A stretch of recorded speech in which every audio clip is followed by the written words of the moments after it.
Do you ever feel like you don't quite fit in with the rest of the world? If so, you may be an INFJ. INFJs are a rare personality type, and they often have some quirks that make them stand out from the crowd. Firstly, they have the arrogance to believe that they are better. People who have just lately realized they are INFJ tend to exhibit this tendency more often than others. Because there are so few individuals who are genuinely similar to INFJs, it is very usual for INFJs to feel as if they are misunderstood when they are younger. When they realize that there is an explanation for all of their perplexity, they may go too far on the other side and begin to believe that they are the best empaths, the best personality type, and the most perceptive.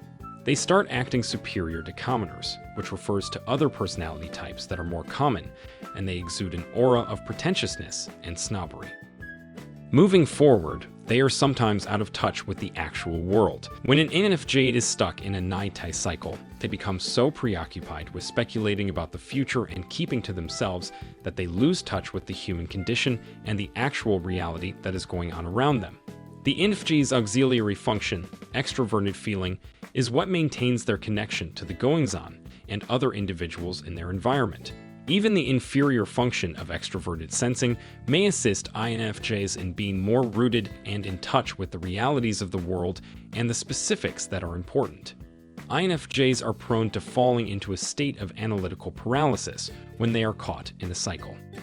Other symptoms of a loop include utilizing intellect as a weapon in an effort to show one's self-worth, cynical and self-deprecating, as well as critical of others around them, making the claim that they are self-aware yet being unable to speak openly and honestly about their own emotions, lack of insight into their own emotional dysfunction, and an inability to effectively process their own feelings.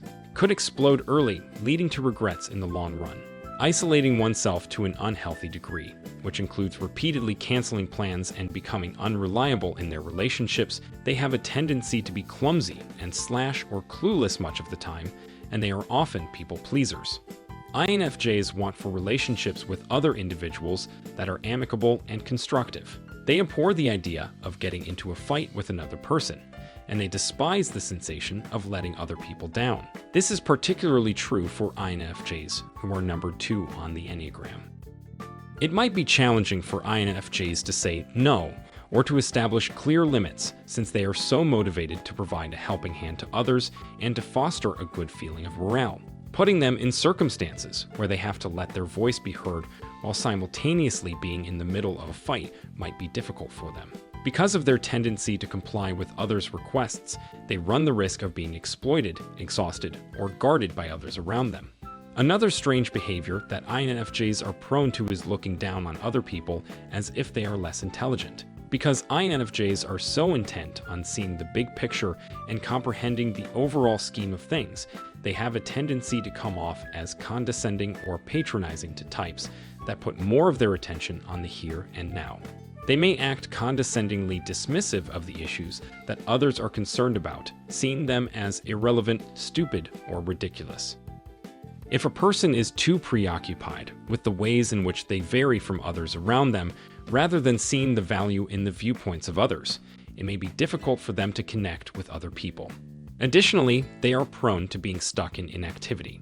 Patterns, trends, and timing are of extreme importance to INFJs. They want to be aware of the repercussions that a choice will have on their lives in the future before they take any action. Before taking any action, it is essential for them to thoroughly investigate a wide variety of points of view. While this could be seen as a positive aspect of the situation, it also has the potential to hinder productivity. Some INFJs get so preoccupied with getting their timing just right and making their strategy totally foolproof that they either don't take any action at all or they pass up a chance. They have several strange habits, like being hedonistic, which may manifest as irresponsible behavior when they are under pressure.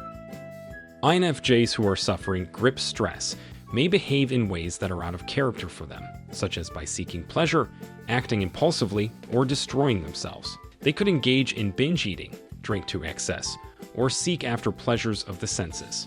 Some INFJs find more productive methods to cope with grip tension. For example, they could listen to loud music, go for a run, or clean their house in a frenzy as a means of dealing with the situation. Additionally, they may be quite obstinate and narrow-minded to a fault.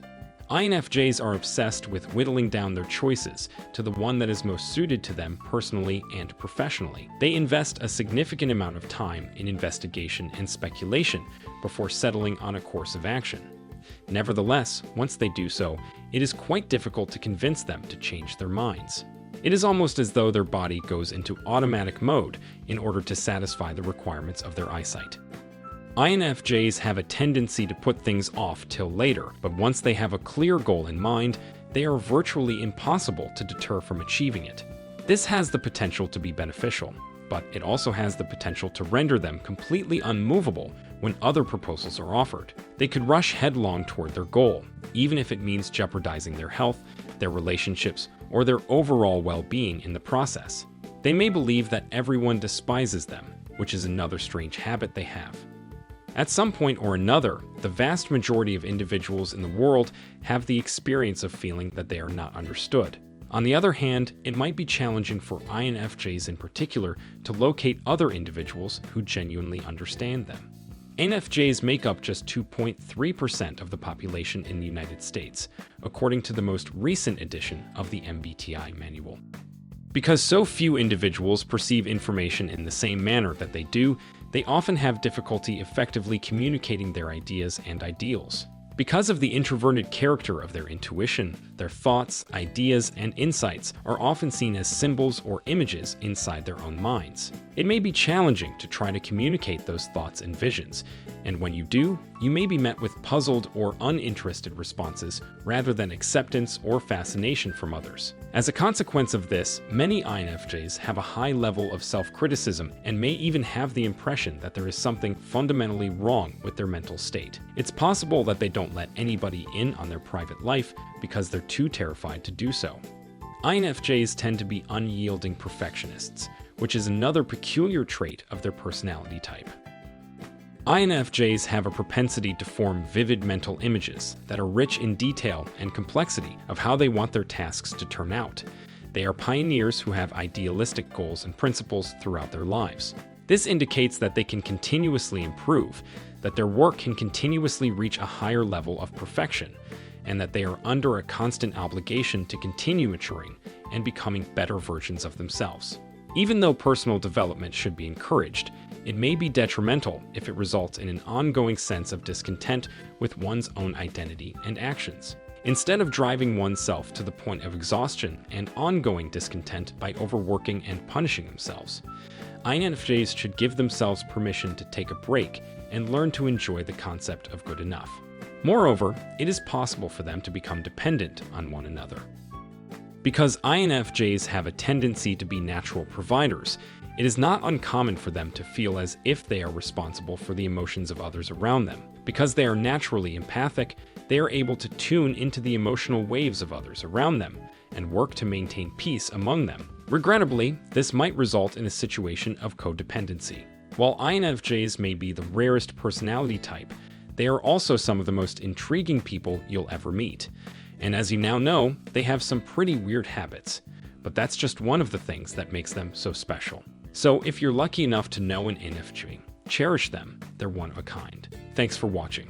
We will see you in our next video. Till then, peace.